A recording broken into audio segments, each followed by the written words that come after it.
Puthukkad service സഹകരണ ബാങ്കിന്റെ നീതി മെഡിക്കൽ സ്റ്റോർ പുതുക്കാട് ബസാർ റോഡിലെ കണ്ണത്ത് ബിൽഡിംഗിൽ ആരംഭിച്ചു.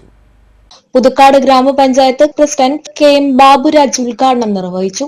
ബാങ്ക് പ്രസിഡന്റ് രാജു തളിപ്പറമ്പ് അധ്യക്ഷത വഹിച്ചു. പുതുക്കാട് സർവീസ് സഹകരണ bank vice president Francis Kuttikkadan ആദ്യ വിൽപ്പന നടത്തി.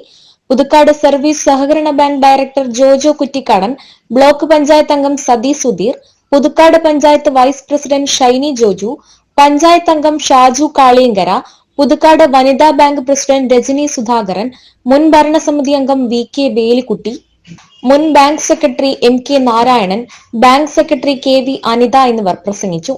ഇംഗ്ലീഷ് മരുന്നുകൾക്ക് 50% വരെ വിലക്കുറവിൽ പുതുക്കാട് സർവീസ് സഹകരണ ബാങ്കിന്റെ നീതി മെഡിക്കൽ സ്റ്റോറിൽ ലഭ്യമാണ്. പ്രവർത്തന സമയം രാവിലെ 8 മുതൽ വൈകിട്ട് 8 വരെ. സ്ഥിരമായി ഒരു 50 വയസ്സ് കഴിഞ്ഞാൽ മരുന്ന് കഴിക്കുന്ന ആളുകളാണ് ബഹുഭൂരിപക്ഷം ജനങ്ങൾ. അപ്പം അത്തരത്തിൽ വരുമ്പോൾ ഇന്ന് മരുന്നുകൾക്കെല്ലാം വലിയ വിലകളാണ് കമ്പനികളും അതുപോലെ തന്നെ മറ്റ് സ്വകാര്യ മേഖലകളൊക്കെ വരുന്നത്. ഈ രാജ്യത്ത് ഇന്ന് വളരെ വിലപിടിപ്പുള്ള മരുന്നുകൾ ഒക്കെ നമുക്ക് ഓരോ ചികിത്സയ്ക്കും വളരെയധികം ചിലവേറുന്ന ഈ സമയത്ത് വളരെ സന്തോഷം നിറഞ്ഞ ഒരു ദിവസമാണ്.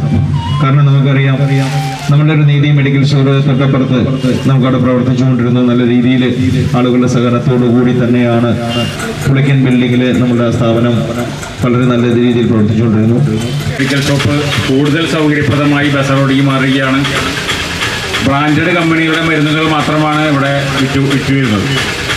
അന്നത്തെ സംസ്ഥാന സർക്കാരിന്റെ നയപ്രകാരം അന്ന് ആരോഗ്യമന്ത്രിയായിരുന്ന ശ്രീമാൻ വി എൻ സുധീരന്റെ അനുഗ്രഹാശിസ്സോടെ ആരംഭിച്ച നീതി മെഡിക്കൽ സ്റ്റോറാണ് പല സ്ഥലങ്ങളിലായി വന്നുപോയി ലാസ്റ്റ് ഇവിടെ എത്തിയിരിക്കുന്നത്.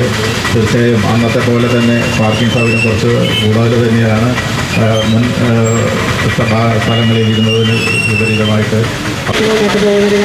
അപ്പോൾ ഈ ഒരു നീതി മെഡിക്കൽ സ്റ്റോർ 50% കുറവ് മരുന്ന് കൊടുക്കാമെന്ന് പറഞ്ഞാൽ എല്ലാവർക്കും ആശ്വാസകരമായിട്ടുള്ളൊരു കാര്യം തന്നെയാണ്.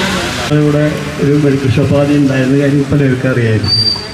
നമ്മൾ അത് പല സാഹചര്യങ്ങൾ കൊണ്ടും നമുക്കത് മുമ്പോട്ട് കൊണ്ടുപോകാൻ പോകാത്ത ഒരവസ്ഥ വന്ന കാരണം നടത്താൻ കഴിഞ്ഞതിൽ വളരെയധികം സന്തോഷം. എന്ന് വെച്ചാൽ വളരെയധികം ആൾക്കാർ ഇത് മരുന്ന് അന്വേഷിച്ചതിൻ്റെ അവർക്ക് ഉള്ളിലേക്ക് പോവുകയും തിരിഞ്ഞു പോവുകയും ഒരു അവസരം ഉണ്ടായിരുന്നു.